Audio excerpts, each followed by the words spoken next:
tadi guys yang minim cahaya dengan sekarang kondisi yang lumayan terang di jalanan dengan lampu jalanan dalam kendaraan itu gimana kualitas hasil rekaman ini guys, apakah bagus atau lumayan?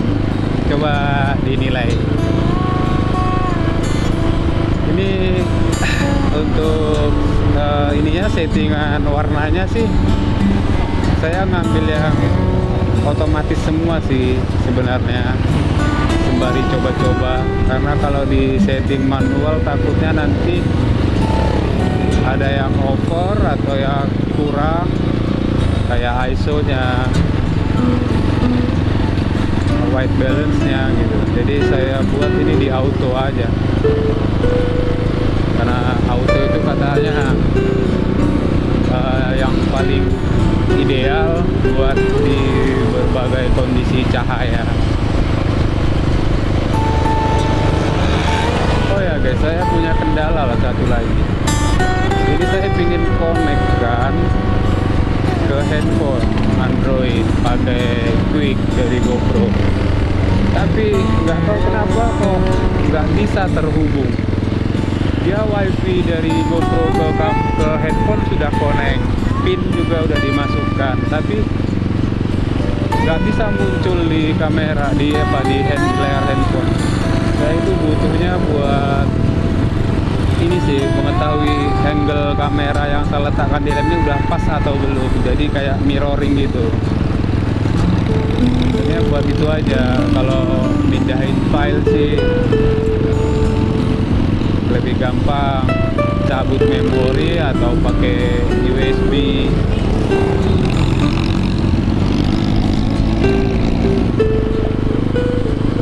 Terus kita kemarin dicoba-coba sampai panas GoPro-nya, saking lama cobanya nggak mau connect. Di situ ada keterangan butuh waktu beberapa menit, saya biarkan setengah jam lebih nggak connect juga. Jadi sudah lihat juga tutorialnya juga nggak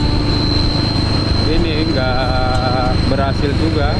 Udah reset kamera, reset wifi, kita buat akun baru segala macam, nggak juga berhasil. Jadi kalau ada teman-teman yang tahu cara koneksikan GoPro ke Android melalui Quick, aplikasi Quick, tolong dibantu teman-teman. Saya butuh sekali buat mirroring, kan enak tuh lihat di handphone, di layarnya apakah sudut kamera kita itu angle-nya udah pas, kurang naik atau kurang turun. Kalau ada handphone gitu kan connect, dia bisa terbantu. Walaupun kalau sudah pas, saya matikan wifi handphonenya buat menghemat baterai. Kita udah mau sampai ke pusat kota ini teman-teman. Sebuah kota itu kelihatan hidup sebenarnya di mata di saat malam hari, karena lampu-lampu kota itu yang buat suasana kota hidup, terutama pedagang kaki lima. Saya itu paling senang di satu kota itu yang banyak pedagang kaki limanya. Artinya kota itu hidup, diramaikan oleh pedagang kaki lima yang jual jajanan, jual kaki lima segala rupa, mau baju apa segala macam. Jadi itu sebenarnya yang buat suasana kota hidup. Makanya saya itu paling gemes kalau ada aparat pemerintah, Satpol PP yang menertibkan kaki lima dengan arogan gitu. Coba bayangkan kalau satu kali itu nggak ada kaki limanya, masa kita harus cari cemilan aja, harus ke kafe?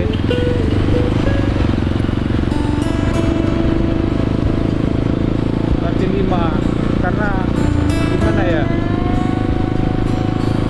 dominan kita itu menengah ke bawah ekonominya. Dan itu dia yang menghidupkan kota itu pedagang kaki lima sebenarnya. Saya paling senang tuh, karena barang-barang yang dijual itu kayak jenis makanan, jenis barang-barang itu beragam. Jadi kita punya banyak pilihan buat cari makanan, cari cemilan. kayak ini usaha odong-odong gini. Nah ini kan yang menghidupkan suasana kota sebenarnya. Seperti ini di alun-alun kota tuh banyak wahana-wahana anak-anak ATV, mobil-mobilan, melukis.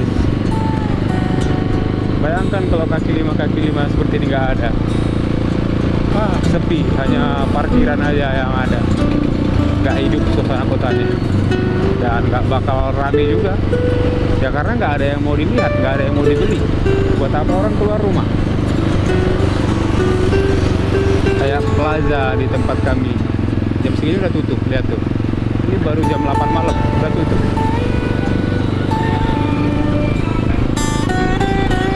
Kenapa lampu wali kota dimatikan di depan wali kota lampu jalannya? Lagi penghematan kah? Nah ini dia salah satu ikon di Padang Sidimpuan guys, terkait dengan kebun salak tadi. Jadi karena disebut dengan kota salak, dia punya tugu salak tuh di atas sana. Nih di pertigaan ini ada tugu, namanya Tugu Salak itu guys. Nggak tahu kelihatan jelas di kamera atau enggak. Itu dia.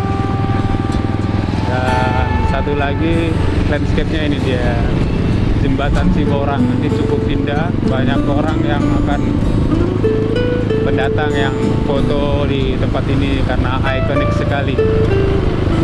Ya memang cukup indah sih.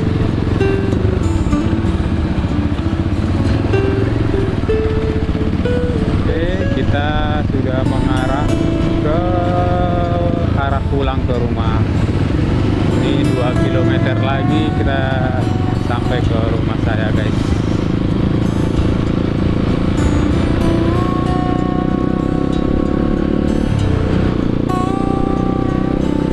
Inilah suasana malam hari di kota Padang Sidimpuan. Oke lah, baik teman-teman.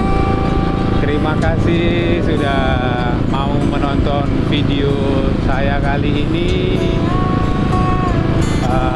Saya janji akan rajin buat konten-konten motovlog seperti ini di tempat-tempat yang unik, berbagi informasi tentang jalanan, tentang suatu daerah, tentang keunikan di suatu tempat. Pokoknya apapun itu yang unik-unik di perjalanan saya akan buatkan kontennya teman-teman. Untuk itu saya mohon dukungannya agar kita berkembang bersama. Oke teman-teman, akhir kata saya akhiri vlog ini sampai di sini. Sampai jumpa di perjalanan saya berikutnya. Wassalamualaikum warahmatullahi wabarakatuh.